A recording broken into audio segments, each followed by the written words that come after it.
ನಮ್ಮಲ್ಲೆಲ್ಲ ಅಯನ ಅಂತ ಹೆಸರಲ್ಲಿ ಕಟೀಲಾಯನ, ತಿಬರಾಯನ ಹೀಗೆ ಕರೀತಾರೆ.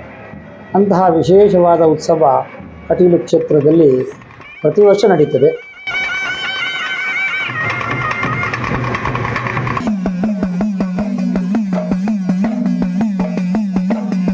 ಪ್ರತಿ ವರ್ಷದಂತೆ ಈ ವರ್ಷ ಕೂಡ ಬಹಳ ವೈಭವದಿಂದ ನಡೆಯುವ ನಮ್ಮ ಕಟೀಲಮ್ಮನ ಜಾತ್ರೆಗೆ ನಾನು ಮತ್ತೆ ನನ್ನ ಮಗಳು ಬೆಳಗ್ಗೆ ಬೇಗ ಎದ್ದು ಬಂದಿದ್ದೇವೆ.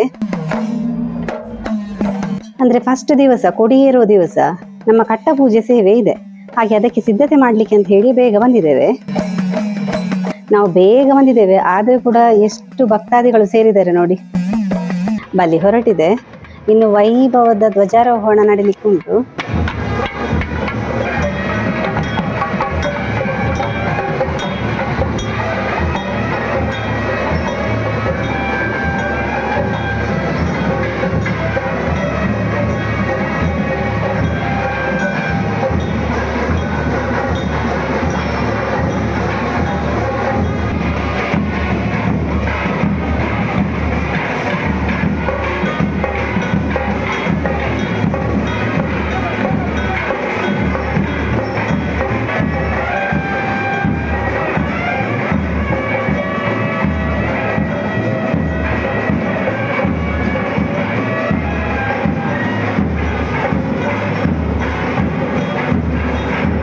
ಉತ್ಸೂಯತೆ ಅನೇನ ಇದು ಉತ್ಸವ.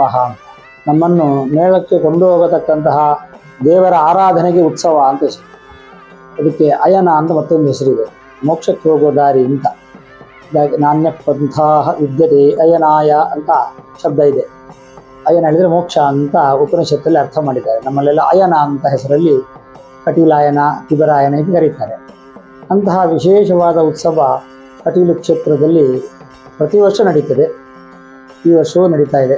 ಅದರಲ್ಲಿ ಧ್ವಜಾರೋಹಣ ದಿವಸ ವಿಶೇಷವಾಗಿ ಆರಾಧನೆ ಅಂತ ಇದೆ. ಹಾಗಾಗಿ ಇವತ್ತಿನ ದಿವಸ ಊಟ ಅತ್ಯಂತ ಪ್ರಸಿದ್ಧ ಮತ್ತು ಶಾಸ್ತ್ರೀಯ. ಇದೇ ರೀತಿಯಾಗಿ 8 ದಿನಗಳ ಕಾಲ ನಿರಂತರವಾಗಿ ಉತ್ಸವ ನಡೀತದೆ.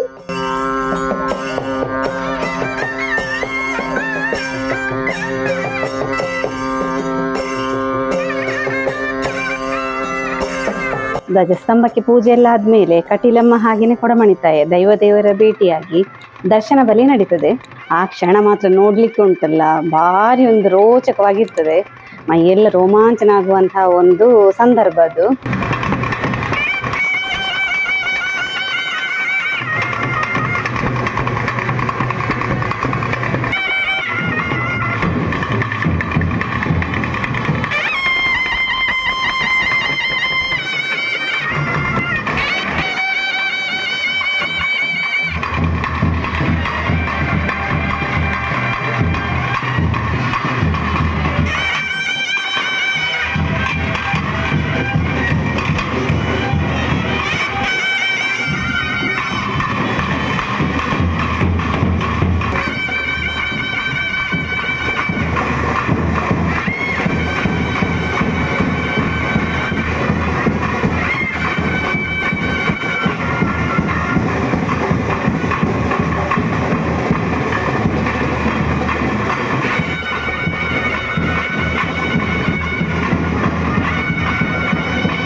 ಅದ ನಂತರ ನಮ್ದು ಕಟ್ಟ ಪೂಜೆ ಎಲ್ಲ ಆಯ್ತು. ಕಟ್ಟಪೂಜೆ ಆದ್ಮೇಲೆ ನನ್ನ ಮಗಳು ಕೂಡ ಅಲ್ಲಿ ಕೂತ್ಕೊಂಡು ಎಲ್ಲ ಬಂದ ಭಕ್ತಾದಿಗಳಿಗೆ ಪ್ರಸಾದವನ್ನು ಕೊಟ್ಲು. ಅವಳಿಗೆ ಆ ಪ್ರಸಾದ ಕೊಡೋದ್ರಲ್ಲಿ ಭಾರಿ ಖುಷಿ. ರಥಸ್ಥಂ ಶ್ರೀಪತಿಂ ದೃಷ್ಟ ಕುತಸ್ಥಂ ಭಾರ್ಗವೀಂ ದೃಷ್ಟ ಪುನರ್ಜನ್ಮ ನಜಾಯತೆ ಅಂತ ಮಾತಿದೆ. ದೇವರನ್ನು ರಥದಲ್ಲಿ ನೋಡಿದರೆ ಪುನರ್ಜನ್ಮ ಇಲ್ಲ ಅಂತ. ದೇವರು ಕೂತುಕೊಂಡಕ್ಕಿಂತ ಕೆಳಗೆ 7 ಲೋಕ, ಆಮೇಲೆ 7 ಲೋಕಗಳು ಇವೆ ಎನ್ನುವಂತಹ ಸಂಕಲ್ಪದಲ್ಲಿ, ಇಡೀ ಬ್ರಹ್ಮಾಂಡದಲ್ಲಿರತಕ್ಕಂತಹ ದೇವರು ಎನ್ನುವಂತಹ ಸಂಕಲ್ಪದಲ್ಲಿ ಆ ದಿವಸ ದೇವರನ್ನು ನೋಡಿದರೆ ಪುನರ್ಜನ್ಮ ಬರುವುದಿಲ್ಲಂತೆ. ಆ ದಿನ ವಿಶೇಷವಾಗಿ ರಥ ಹೂವಿನ ಪೂಜೆ ನಡೆದು ಉತ್ಸವ ನಡೀತದೆ. ಅದೇ ರೀತಿ ಅದೇ ದಿನ ರಾತ್ರಿ ದೇವರಿಗೆ ಶಯನ ಹೇಳಿದರೆ ದೇವರನ್ನು ಮಲಗಿಸುವುದು. ಯಾವುದರಲ್ಲಿದ್ದರೆ ಪುಷ್ಪದಲ್ಲಿ ಮಲಗಿಸುವಂತಹ ಕ್ರಮ ಇದೆ. ಹಾಗಾಗಿ ಶಯನದ ಹೂವನ್ನು ದೇವರಿಗೆ ಒಪ್ಪಿಸ್ತಾರೆ. ಇಲ್ಲಿ ಮಲ್ಲಿಗೆ, ಅದು ಬಾಳೆ ಹಗ್ಗದಲ್ಲಿ ಕಟ್ಟಿದಂತಹ ಮಲ್ಲಿಗೆಯನ್ನು ದೇವರಿಗೆ ಒಪ್ಪಿಸುವಂತಹ ಕ್ರಮ ಇದೆ. ಅಥವಾ ಅದರ ಹಣವನ್ನು ಕಟ್ಟಿದರೆ ನಾವು ದೇವಸ್ಥಾನದ ಅದನ್ನು ಖರೀದಿಸಿ ದೇವರಿಗೆ ಒಪ್ಪಿಸ್ತೇವೆ. ಮರುದಿವಸ ಶಯನದ ಪ್ರಸಾದ ಅಂತ ಅದನ್ನು ಹಿಂದಕ್ಕೆ ಕೊಡ್ತೇವೆ. ನಂತರ ನಾನು ಬೆಳಗ್ಗೆ ಮನೆಯಿಂದ ಹೊರಡುವಾಗಲೇ ಮಹಾಲಕ್ಷ್ಮಿಯನ್ನು ನೋಡ್ಬೇಕಂತ ಹೇಳ್ತಿದ್ಲು. ಅಂದ್ರೆ ಅವಳಿಗೆ ಕಟೀಲಿಗೆ ಬಂದ ನಂತರ ಒಂದು ಆನೆಯನ್ನು ನೋಡುವ ಖುಷಿ. ಹಾಗೆ ಒಂದು ಆನೆಯನ್ನು ತೋರಿಸುವ ಅಂತ ಹೇಳಿ ನಾನು ಕರ್ಕೊಂಡು ಬಂದೆ.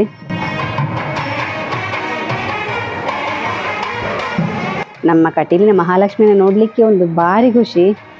ಅಂದ್ರೆ ಅದುಂಟಲ್ಲ, ತುಂಬಾ ಬುದ್ಧಿ ಇರುವಂಥದ್ದು. ನಾವೇನಾದ್ರೂ ಈ ಬಾಳೆಹಣ್ಣಾಗ್ಲಿ ಆ ಲಡ್ಡು ಏನು ಕೊಟ್ಟರು ಕೂಡ ಆಶೀರ್ವಾದ ಮಾಡ್ತದೆ.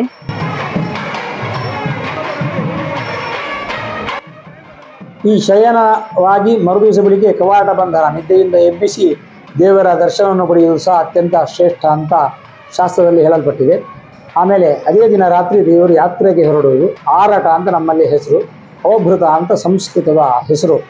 ದೇವರು ಇಲ್ಲಿಂದ ಅಷ್ಟಾವಧಾನಾದಿ ಸೇವೆಗಳೆಲ್ಲ ಮುಗಿಸಿಕೊಂಡು ಇಲ್ಲೇ ಸಮೀಪದಲ್ಲಿರತಕ್ಕಂತಹ ಏಕವೀರಾದ್ರಿಪುರ, ಈಗ ಎಕ್ಕಾರು ಅಂತ ಪ್ರಸಿದ್ಧವಾಗಿದೆ, ದೇವಿ ಕೊಂದಂತಹ ಅರುಣಾಸುರ ಎನ್ನುವಂತಹ ರಾಕ್ಷಸನ ರಾಜಧಾನಿಯಾಗಿತ್ತು. ಅಲ್ಲಿಂದ ವಿಶೇಷವಾಗಿ ಕಟ್ಟ ಪೂಜೆಗಳನ್ನೆಲ್ಲ ಮಾಡಿ ಕಟೀಲಿನವರೆಗೆ ದೇವರು ಬರ್ತಾರೆ. ಆಮೇಲೆ ಕಟೀಲು ನಮ್ಮ ಸೇತುವೆಯಿಂದ ದೇವಸ್ಥಾನದವರೆಗೆ ಒಂದು ವೈಭವದ ಮೆರವಣಿಗೆ ಇದೆ. ಮಧ್ಯದಲ್ಲಿ ದೇವಸ್ಥಾನದ ದೇವರ ದೈವವಾದಂತಹ ಪರಮಣಿತಾಯಿ ಅನ್ನುವಂತಹ ದೇವರ ದೈವವೂ ಸೇರಲಿಕ್ಕಿದೆ. ಆ ಮೂಲಕವಾಗಿ ಕಟೀಲಿನ ಸೇರಿದ ಮೇಲೆ ಪುನಃ ಬ್ರಹ್ಮರಥೋತ್ಸವ ವಿಶೇಷವಾಗಿ ನಡೆದು ಇಲ್ಲಿಂದ ಅವಭೃತ ಸ್ನಾನ ಮಾಡಿ ಹಿಂದಕ್ಕೆ ಬರುವಾಗ ಜಗತ್ಪ್ರಸಿದ್ಧವಾದಂತಹ ತೂಟೆದಾರ ಎನ್ನುವಂತಹ ಒಂದು ಸೇವೆ ನಡೀತದೆ. ಭಕ್ತಾದಿಗಳೆಲ್ಲ ಈ ಉತ್ಸವಕ್ಕೆ ಬರಬೇಕು, ದೇವರ ದರ್ಶನ ಪಡೆಯಬೇಕು. ಈ ಪ್ರಸನ್ನ ಕಾಲದಲ್ಲಿ ದೇವರು ವಿಶೇಷವಾಗಿ ಅನುಗ್ರಹ ಮಾಡ್ತಾರೆ ಅಂತಿದ್ದಾರೆ. ಅದೇ ರೀತಿಯಾಗಿ ಮೊನ್ನೆಯ ದಿನ ಇದಕ್ಕೆ ಸಂಬಂಧಪಟ್ಟಂತಹ ರಕ್ತೇಶ್ವರಿಯ ಪೂರ್ಣ ಜೀರ್ಣೋದ್ಧಾರ ಆಗಿದೆ. ಆ ದೇವರ ದರ್ಶನವನ್ನು ಪಡೆಯಬೇಕು. ಮೂಲ ಸ್ಥಾನದಲ್ಲಿ ಅರುಣಾಸುರವನ್ನು ಕೊಂದಂತಹ ಭ್ರಾಮರಿ ವನ ಇದೆ, ಅದನ್ನು ದರ್ಶನ ಮಾಡಬೇಕು. ದೇವರ ಪ್ರಸಾದ ರೂಪವಾದಂತಹ ಭೋಜನವನ್ನು ಸವಿಯಬೇಕು. ಆ ಮೂಲಕವಾಗಿ ದೇವರ ಅನುಗ್ರಹಕ್ಕೆ ಪಾತ್ರರಾಗಬೇಕು ಅಂತ ಈ ಮೂಲಕವಾಗಿ ಕೇಳಿಕೊಳ್ತೇವೆ. ಎಲ್ಲರೂ ಬನ್ನಿ ನಮ್ಮ ಕಟೀಲಮ್ಮನ ಕೃಪೆಗೆ ಪಾತ್ರರಾಗಿ. Thank you.